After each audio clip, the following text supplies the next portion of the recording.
You are listening to a Sustainable World Radio podcast. Sustainable World Radio brings you in-depth interviews, news, and commentary about positive solutions to environmental challenges. Solutions that adhere to the permaculture ethics of earth care, people care, fair share. Are you interested in learning more about permaculture projects around the globe? How to plant a food forest? Restorative design or ethnobotany? Then stay tuned for Sustainable World Radio. I'm your host and producer, Jill Cloutier.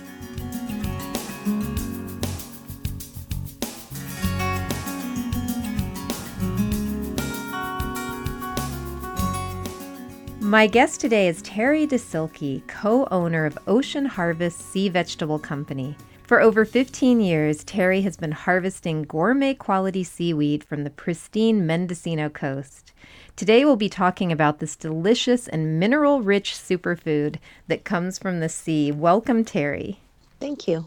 Since 1997, Terry, the ocean has been your office. I read that on your website. I thought that was so great. How did you actually get started with being a seaweed harvester and artisan?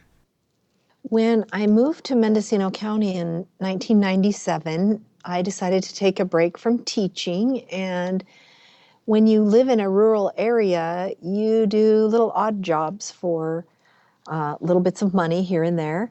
And my neighbor owned a seaweed company, and I packaged for them, and then I dried seaweed for them, and then I started harvesting, and I realized how extremely interested I was in doing that work, and an opportunity came along to buy a company from somebody who had previously owned Ocean Harvest, and I took advantage of that. Can you tell our listeners what exactly seaweed is? I know we all know what it is, but is it a plant or is it an algae? It is an algae, and it grows on rocks in the ocean. We like to say that it's a plant because we go out there and harvest it, and it's a little bit different than other algae that you might be familiar with. Sounds like it's pretty much found all over the world. Yes, there are different seaweeds all over the world. In fact, last I heard there were 2,000 different kinds of seaweeds. Some of them are in the same families of some of the seaweeds that grow in Mendocino and along the North Coast. Can you tell us a bit about how long seaweed has been on the planet? Well, seaweed, from what I understand, was one of the first foods. If you believe, like I do, that we evolved from the ocean, there had to be food in the ocean for those life forms that were in the ocean. And so I think it's been there since the very beginning. Terry, I heard you speak at the Heirloom Expo. I don't know if it was last year or the year before, but you talked in your speech, about 3 color classifications of seaweed. Could you talk about that and tell our listeners what those are? Sure. So seaweed is classified into 3 colors. There are red seaweeds, brown seaweeds, and green seaweeds. The majority of the seaweeds in the ocean around the world are brown seaweeds. And then the next would be red, and then the slightest amount of seaweeds would be the green seaweeds. The brown seaweeds are what people would consider probably the slimiest of the seaweeds, and that's because they have a substance in them called alginate, and that's what makes it slimy, and that slime is actually really good for you. Isn't that used as a thickener for ice cream and different products? It is. So we're eating seaweed when we eat ice cream. One of the things about the colors that's a little bit confusing to people is most of the time you can't look at a seaweed and tell what color it is, because a lot of them dry a really dark, almost black color. So it's more the fresh seaweed is classified with the colors. Yes. Terry, if someone's walking on the beach, and we're going to be talking about harvesting in a bit, but if someone's walking on the beach and they see a big piece of seaweed that's washed up on the shore, can you harvest that, or is it better to harvest the seaweed that's still attached to rocks or rocks in the ocean? It's best to harvest the seaweed that's still live on the rocks, because you don't know how long the seaweed has been on the sand. If it looks fresh, it might be okay. You can rinse it off and give it a taste. There are very few seaweeds that are toxic, and those that are, you can tell right away because they have a sulfuric acid in them. And as far as I know, I have never tasted any toxic seaweeds, but I like to put them in my mouth and give them a taste, because if they're starting to decompose on the beach, you'll be able to tell just by them rubbing off on your fingers. So Terry, I'd love to talk about the different types of seaweed that you harvest. And one of the types that I use a lot in my own life is kombu. Okay, so kombu is known as Laminaria setcheli here on the West Coast. The family name for all the kombus around the world is Laminaria, but our particular type is setcheli. And it is probably the firmest of all of the seaweeds. It's got a blue-black blade in the water when you see it, and the blades are kind of shaped like fingers hanging from a hand. So when we harvest them and harvest just the frond tips, we're harvesting probably about a 2-foot long section of seaweed that's connected together by something that would look like your hand. So the kombu, what type of flavor does it have, and what can you use it for? Oh, kombu is very medicinal seaweed, and it's very helpful when you are cooking beans from scratch. So I like to put some strips inside of my soaking water and then let my beans soak overnight with the kombu. I drain off the water, I drain out the kombu and put it in my compost, and then I cut up little pieces of kombu to cook in my beans. Because kombu helps with digestion, it has a property that helps to break up it has an enzyme in it that helps to break up the sugars in the beans so that they're more easily digested. That's what I use kombu for. People all over the world use kombu in stews and soups and rice. You can also use kombu in a bath you can absorb minerals from the seaweeds through the skin. And kombu is a really good one for drawing out radioactive or impure materials that might be in the intestines, that might be throughout the body. A lot of times people will use kombu after they have finished radiation treatment or chemotherapy to help draw out any of the leftover effects of that therapy. So in the bath, would you just put a big piece of kombu in the tub with you? Mm-hmm. Yeah, you would, and then you can rub it all over your skin. It's got a really nice gelatinous feel to it, and it makes your skin feel really good afterwards as well. And would it be fresh kombu or dried, or either? It could be either. Dried is the easiest to use just because it's been preserved, and then whenever you're ready to use it, you could just rehydrate it. And what type of nutrients and minerals does kombu have in it? Well, kombu is high in iodine. All seaweeds have iodine, and it's the highest in algin, which is the alginate that I was speaking about earlier, that helps in the intestines to draw out all of those heavy metals and radioactive particles. What about another type of seaweed you had on your website and that you spoke about in your talk was sweet kombu? Can you tell us about that one? Sweet kombu's Latin name is Hedophyllum seseli, and sweet kombu is my favorite seaweed of all. Some people call it sea cabbage because it grows like a cabbage with the leaves kind of protruding out from one direction on the stone. So what I like to do is gather all of those leaves up and then cut them all off just like you would a cabbage. They're a little bit bubbly looking, and you want to look for bubbles on them. They're not really bubbles, but that's kind of the texture. It looks like a leather that has had some divots put into it, like little bubbles. Those are the sweet parts of the sweet kombu, and sweet kombu is high in polysaccharides, which is what gives it the sweet flavor. And once it's dried, it has this smoky, sweet taste to it, and it's an aftertaste that is just delicious. And does it have many of the same minerals and nutrients that the kombu does? It does. It might be as high in the alginate as the kombu. I'm not sure because we've never had it tested. It does grow specifically here on the Mendocino coast. I have not seen it anywhere else, and we're one of the only companies that actually harvest it to sell it. So that's a great one to know about, sweet kombu. How do you use that?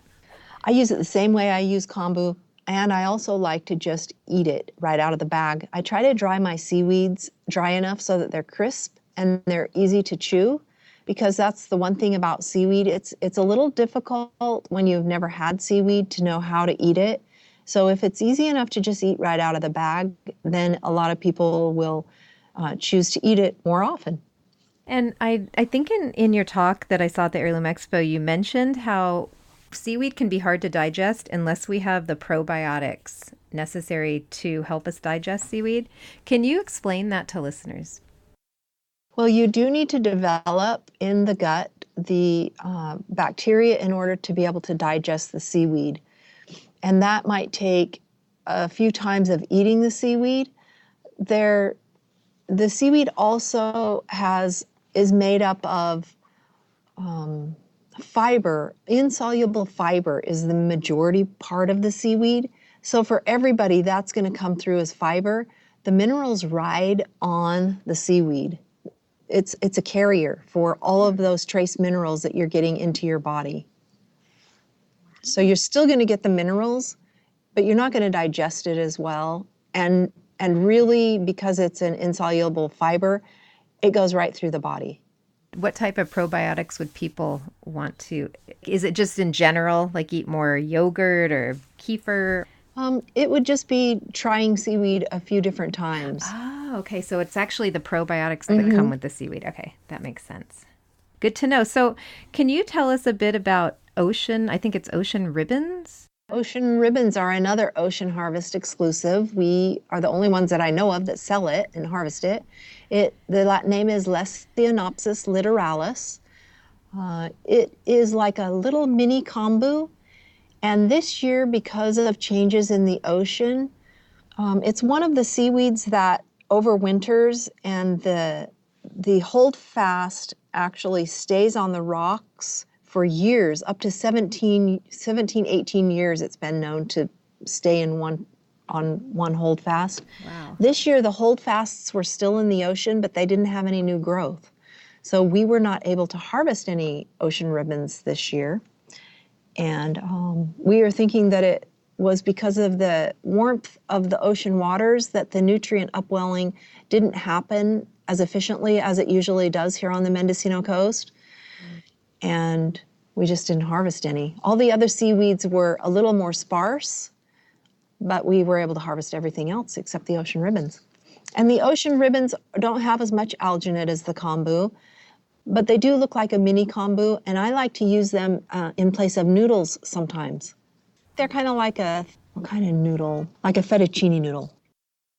Another one that really sounded interesting was is it Silky See Palm? Yes. Yeah, could you tell us about that one? Sure. Silky See Palm is the juvenile sea palm plant, and the Latin name for that is Postelsia palmiformis. That's one of our most popular seaweeds for chefs and for raw food. It looks like it looks and tastes like a sea pretzel, and kids love it. You can eat it right out of the bag as a snack. The one thing that's really nice about eating seaweed out of the bag is when I get a craving for chips, if I have my seaweed by me and I eat a few pieces of that seaweed out of the bag, that craving goes away. Because what our bodies really are saying to us, even though we think chips, they're saying that it's low on whatever those trace minerals are, that we are craving the salt. So it's not only the salt that our bodies crave, but it's the magnesium and the potassium that also have a salty flavor.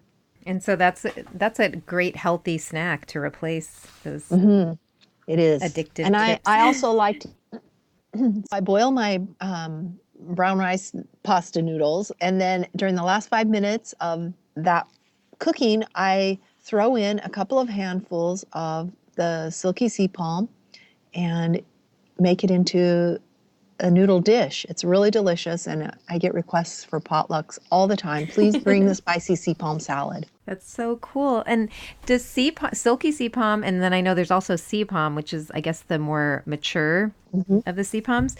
Do they all kind of share, all the seaweeds, similar nutrient content? Yes, all the seaweeds have all of the same trace minerals, and those trace minerals are almost an exact match as our blood, sweat, and tears. And sea palm, we have never had tested for the exact nutrients that might be in it, whereas kombu, wakame, and bladderwrack have all been tested for those nutrients by other companies. It's a very lengthy and expensive process to have your seaweeds tested for nutrient content. And also amino acids, right, as well? Mm-hmm. And they're all filled with antioxidants, all kinds of good things. And can you share with us something about, let's see, what was the other one? Wild nori. Oh, yes. And nori is a red seaweed, even though you would never know it's a red seaweed because it's kind of black like all the other seaweeds. And one thing that I do want to mention before I share all the good things about nori, when you buy nori sheets or those little nori sheet snacks that you see in the stores a lot, those might be good for your insoluble fiber, but all of the nutrients have been rinsed off because those are processed just like a paper would be made. So if the nutrients, all the trace minerals are riding on the seaweed, then once you process them and wash it all off and make the nori sheets, there are no more nutrients in the seaweed. That's why they have to add salt back into those packaged nori little snack products. I had no idea. So the best way to get your nutrients is to buy raw nori and make your own little snacks. And nori is high in not only the iodine and the trace minerals, but also iron. And if you harvest nori early enough in the spring, you can also get a lot of protein and B vitamins, including B12. Oh, which is rare to find in plants or in algae, right? I should say. What does nori look like? I've only seen it in sheets. What does it look like in the wild? Oh, it grows right on the rock. It's the only one that you can't see the holdfast or the stipe. It actually covers the rock. It looks like the rock is growing hair. And so when you cut it, it looks like you've given the rock a haircut. And I'm not talking about big rocks like that you can climb on top of. So there are two types of nori that we harvest at Ocean Harvest. Porphyra lanceolata, and that is a really thin, much thinner nori than the Porphyra palmiformis. And the Porphyra palmiformis that we harvest, if you held it up to the light, you would see little pinhole dots through it. So both of them, I believe, have nearly the same nutrients because they grow side by side. Sometimes they both grow on the same rock. They just look a little different and they taste a little different. For the nori, you give the rock a haircut, and then do you rinse your seaweeds when you harvest them or no? Well, since nori grows on sandy beaches on rocks, because it grows where water comes into the ocean, we do like to rinse that one. Otherwise, you would get a lot of sand in your nori. So I rinse it in the ocean in little net bags like you would rinse lingerie, and a little bit at a time so as to get all of the sand out of it, and then squeeze all that water out and package it up and pack it up the hill. If I do happen to get some sand in the nori that gets home, then I'll rinse it in salt water. I don't like to rinse it in fresh water because it takes all the nutrients out of it. Interesting. Who knew? So really, to get all the nutrients of the nori, it's important to just buy it in its whole state instead of the little thin sheets. Yes, and then you can just break it up into little pieces and make your own snacks, which are just as easy to make as, going to the store and buying it. And tell us a bit about Pacific Coast. Is it Wakame? Is that how you say it? Oh, yes, the Wakame. Wakame is Alaria marginata, and it is, I'll tell you about the nutrients first. Wakame is known as the women's seaweed. In Japan, women eat it, probably men too, but women eat it all the time because it's full of calcium, so it's good for bone health and helps with lustrous, beautiful hair. If you've ever noticed Japanese women have really beautiful, thick hair. That might be one of the reasons, because they're probably eating wakame every single day. And wakame is the longest of the seaweeds besides the bullwhip kelp. It has a rib in the middle of it, and it grows right on the edge of the splash zone.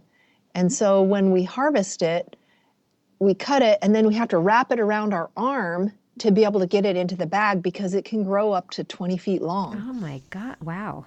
Yeah, and then how we dry it, since we don't like to leave that long of a frond on the table, we cut it up into pieces that look almost like the size of bacon.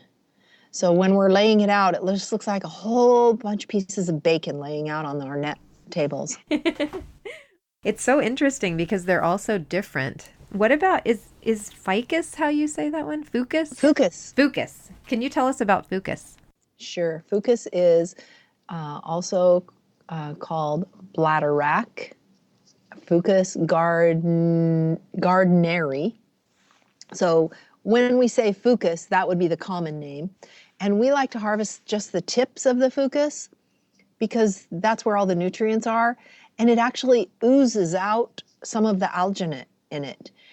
Fucus has probably been used the world over for thyroid conditions for centuries. It might be one of the oldest seaweeds known to man to be used as medicine.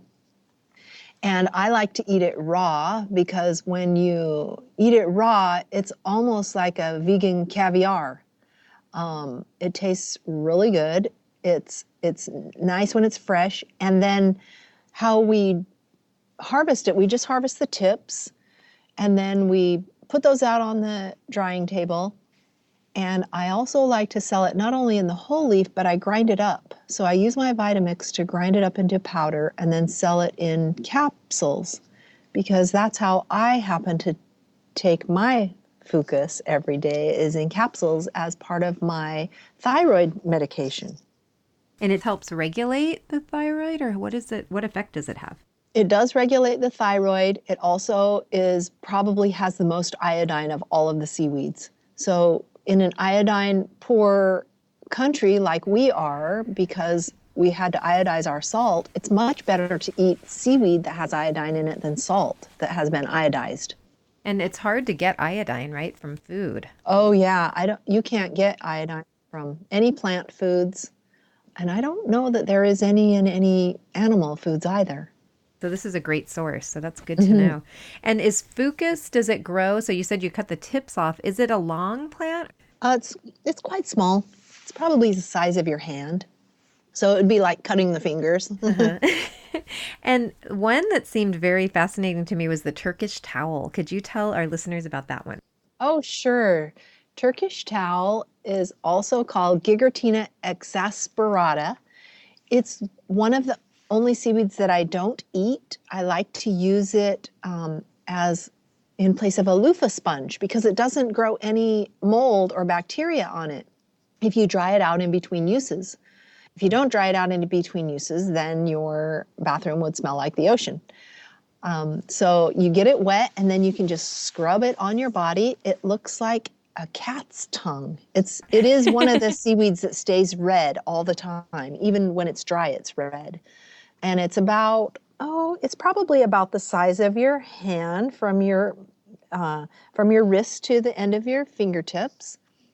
And it's like a velour washcloth. So you can reuse it sounds like. Yes, if you dry it out in between uses, you can reuse it until it breaks up. You can exfoliate with it feels great, and you can absorb the trace minerals through your skin. Well, Terry, are there any other seaweeds that I didn't ask you about that you want to talk about today with our listeners? Well, we do harvest a Pacific dulse, and this year was a great harvest for Pacific dulse. It is definitely a palmaria, but I don't know what the Latin name is. And our Pacific dulse here doesn't grow as abundantly as it does on the East Coast. On the East Coast, I know you can buy dulse almost anywhere, and it's really delicious. And the Pacific dulse here, when it dries a little bit crispier, and it has more of a robust flavor. And dulse is a red seaweed, so once again, it's high in iron. It's high in protein, so it's really good for women. And then the other seaweed that we harvest, and this is probably the only kelp that we harvest, is the bullwhip kelp. And the bullwhip kelp is Nereocystis lutekiana. And that as well only grows probably from Monterey up to maybe up to the Alaskan coast, because I think they harvest it up there as well.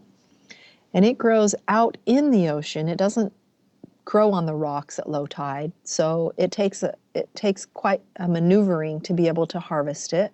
Once again, we harvest only the frond tips. And it dries to a bright, vibrant green, like tree leaves, even though it's a brown kelp. It's really delicious. We like to call it bullwhip kelp chips because they kind of melt in your mouth.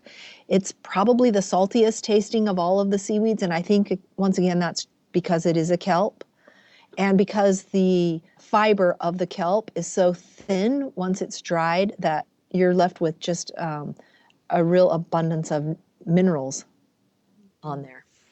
This is the bounty from the sea. Yeah. And then I like to make a flake mix because it's nice that you can get a red seaweed or a brown seaweed or a green seaweed. What's even better is if you know all of those properties of all those different colors and you want something that has all of them in it, then you can eat a flake mix that has all three colors. So I put 7 different seaweeds together, flake them up, and sell them that as a flake mix. So that's a good way to get all of those nutrients and the benefits of all the different colored seaweeds. Mm-hmm. So people can use seaweed then in the bath.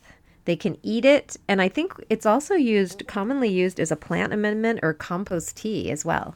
Yes, I like to use seaweed in the garden. I've started making my own soil with seaweed as part of my compost. Being a vegan, I like that my inputs into my plants are now all plant-based, which is really amazing. And I wasn't sure it would work the first year, but now this is like the 3rd year that I've been adding seaweed amendments to both my compost, on top of the soil, to trees and things that are a little hardier, and also as a tea, so a fermented tea and a foliar feed. So it can be used in various ways on various plants. And is there a reason, I know that a lot of the soil amendments that I've seen are made from brown seaweed. Could you use red or green on plants? You could. I don't really have a lot of nori or dulse that's left over. And since it is harder to harvest, I don't really use the red seaweeds in that way. And then the only green seaweed that I harvest is sea lettuce. And that actually, the ulva sea lettuce, is hard to find and hard to harvest. So I wouldn't use that a lot. Sorry, plants. It's for me. So that's probably why it's mostly brown seaweeds used in plants. That makes total sense. And another way seaweeds are used are medicinally, like you were saying, thyroid, to remove the things we don't want in our body, the radioactive compounds and or heavy metals. And I have my friend's an acupuncturist, and she was telling me that Chinese medicine also uses seaweed to dissolve, I think it's kelp maybe, to dissolve hard lumps and things like that. Yeah, I don't know about that. I know that they are radioprotective foods. And that just means that, when we're exposed to low levels of radiation, like we are everywhere, and we don't know it, they are protective because they fill in. If you're lacking in iodine, then you're going to have receptors open in your body that are looking for iodine. So any type of iodine that comes, and it could be radioactive iodine, those receptors are going to pick it up. If your receptors are full because you are eating nutrient-rich foods and making sure that you have a little bit of seaweed every day, it doesn't have to be more than 2 to 3 grams, which is like a teaspoon, then your receptors aren't going to be looking for iodine, and that iodine won't be absorbed by your body. So you want to get that seaweed in there instead of the radiation. Yes. And that brings us to a question that I'm sure many people are asking you about how, if these seaweeds are absorbing radiation, are they absorbing with the continued outpouring of radioactive water from Fukushima? Do you think the Pacific Ocean seaweed is filled with radiation or is radioactive?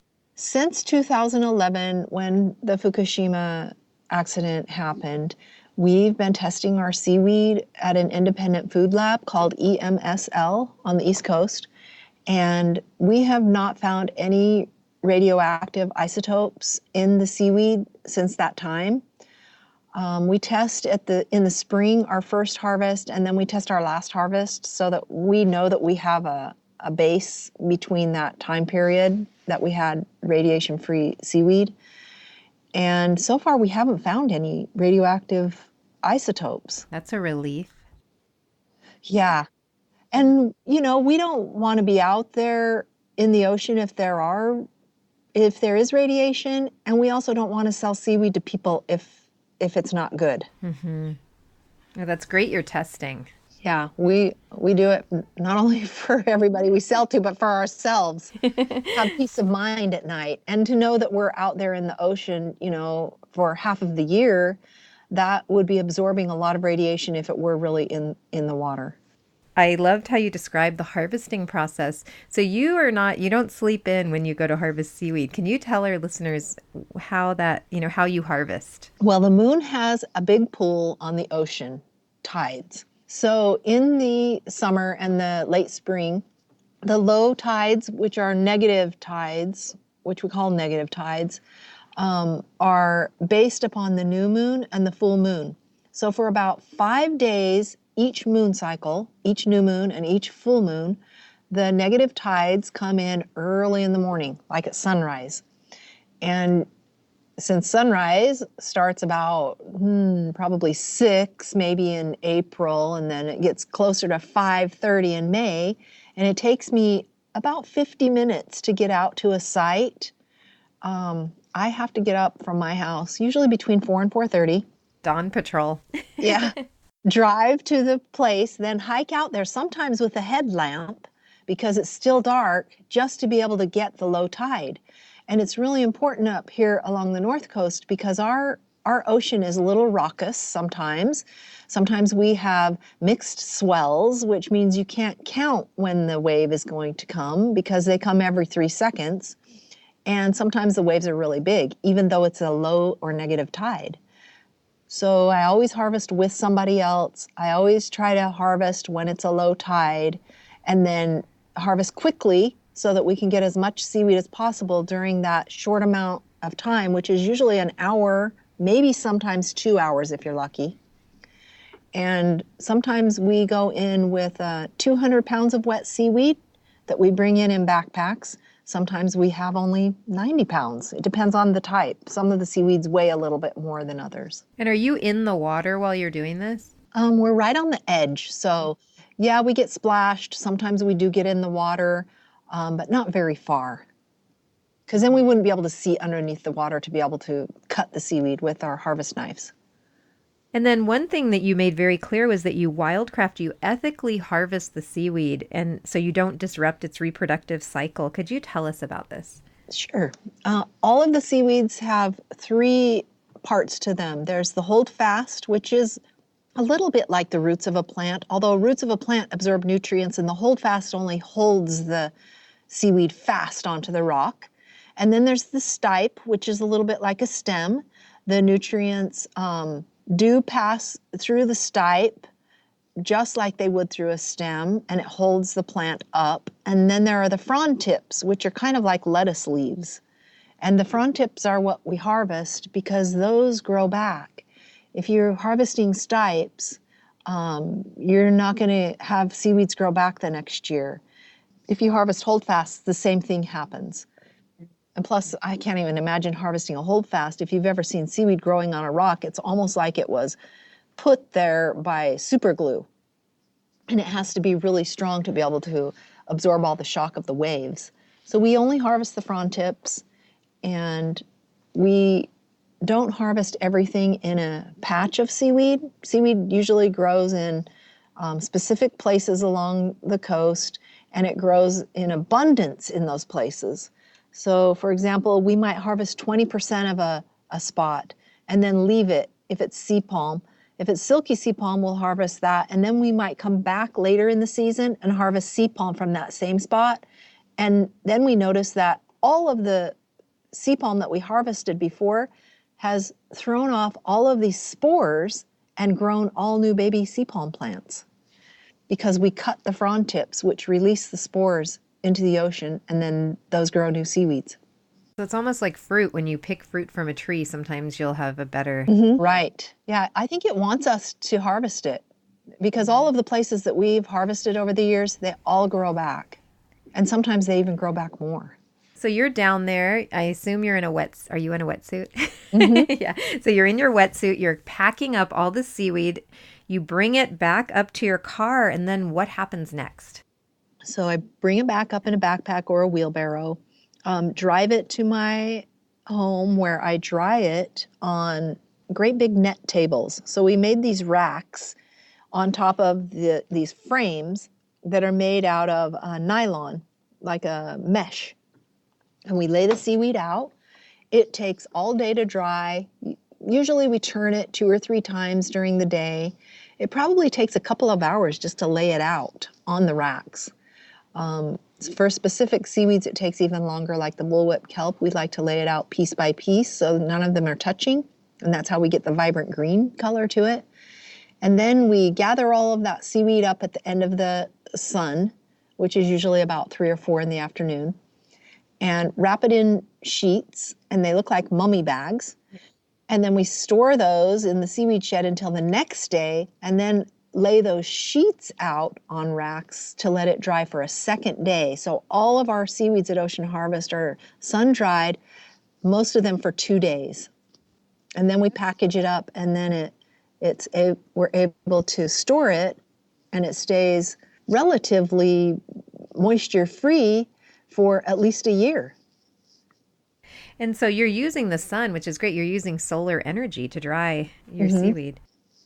What's the best way to store your seaweed once it's dry? Store it in a dark, sealed container. So it could be in a dark closet in a glass jar, but just make sure that there's no air getting to it, especially if you live in a moist environment.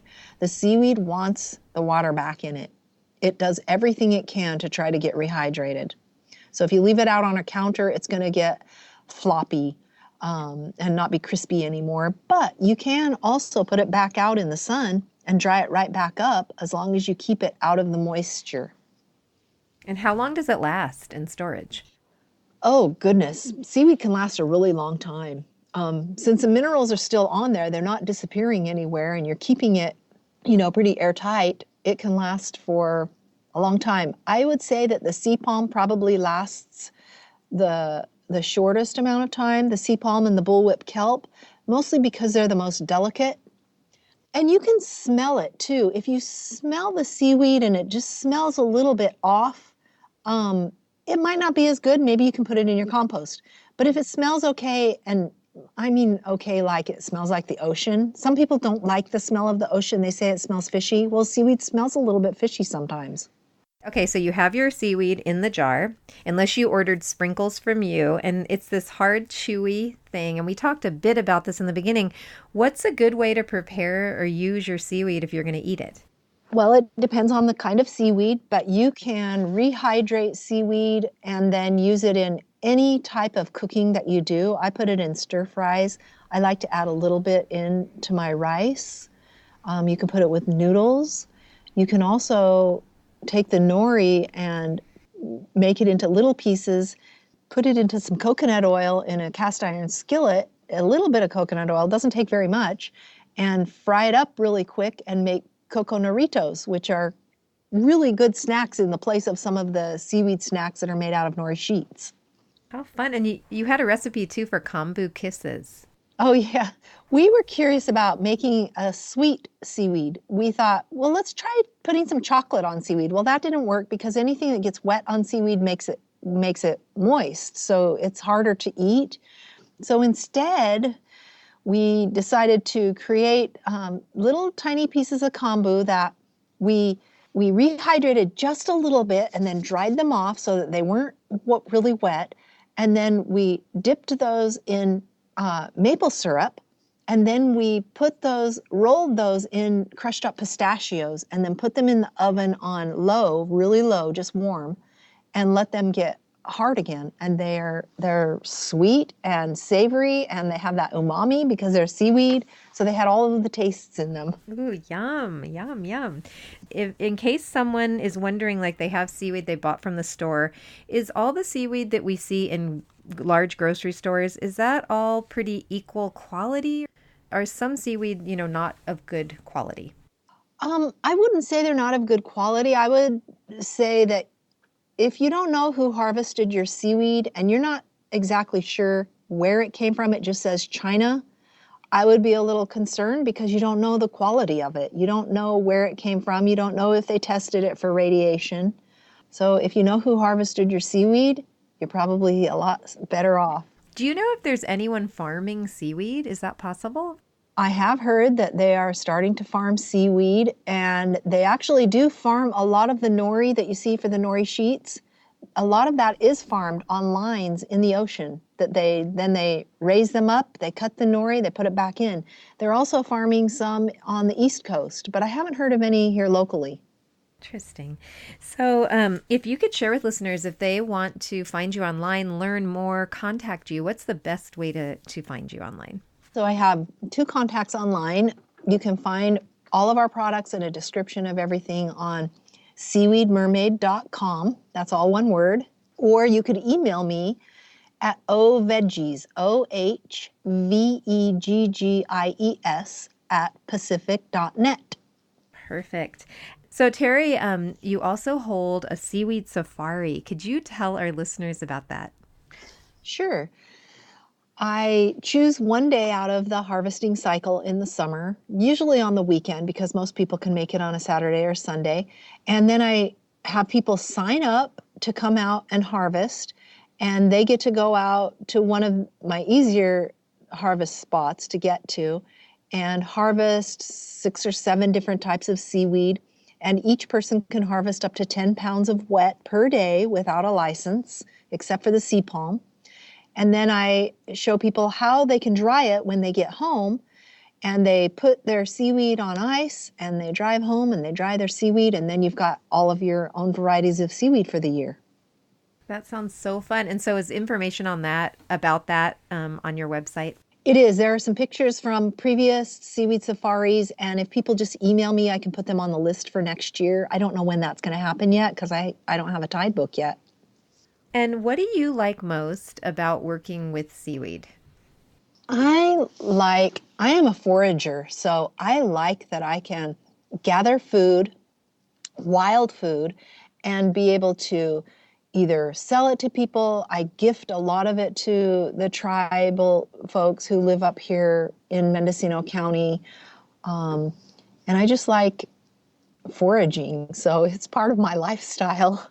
Oh, that's fabulous. Well, really, thank you so much for sharing this wonderful information about seaweed today. It's been really interesting to learn about the different types of seaweed, what they do for our bodies, and I think they're really a gift from the sea. Oh, you are welcome, and it was such a pleasure, Jill. Thank you very much. Thank you so much, Terry.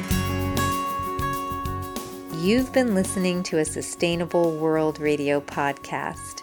You can find us online at sustainableworldradio.com and also on iTunes. For more information about permaculture and ecology, visit the Sustainable World Media YouTube channel, where you'll find videos about permaculture, aquaponics, organic gardening, rainwater harvesting, and much, much more. Sustainable World Radio is a listener-supported program. If you like what we do, please consider making a donation to the show. I'm your host and producer, Jill Cloutier, and thank you so much for listening.